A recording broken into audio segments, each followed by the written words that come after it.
திருப்படல்கள் 7:8-17 முடிய. ஆண்டவரே, நீரே மக்களினத்தார் அனைவருக்கும் நீதி வழங்குபவர்.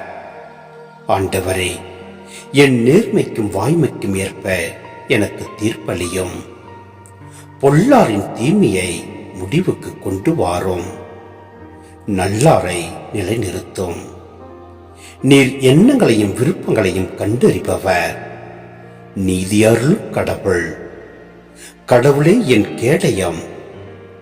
நேரிய உள்ளத்தோரை அவர் விடுவிப்பார். கடவுள் நடுநிலை தவறாத நீதிபதி. நாள்தோறும் அநீதியை பொறுத்துக் கொள்ளாத இறைவன். பொல்லார் மனமாற்றம் அடையாவிடில் அவர் தம் வாளை உரிமையாக்குவார். வில்லை நாணேற்றி ஆயத்தம் செய்வார். கொலைக்கருவிகளை ஆயத்தமாக்குவார். அம்புகளை அனல் பறக்கும்படி எய்வார்.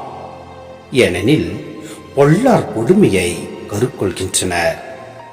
அவர்கள் தீவினையை கருத்தாங்கி பொய்மையை பெற்றெடுக்கின்றனர். அவர்கள் குழியை வெட்டி ஆழமாக தோண்டுகின்றனர். அவர்கள் வெட்டிய குழியில் அவர்களே விழுகின்றனர். அவர்கள் செய்த கேடு அவர்கள் தலைக்கே திரும்பும். அவர்கள் செய்த கொடுமை அவர்கள் உச்சன் தலையிலேயே விழும். ஆண்டவர் வழங்கிய நீதிக்காக அவருக்கு நன்றி கூறுவே. உன்னதரான ஆண்டவரின் பெயரை போற்றி பாடுவே.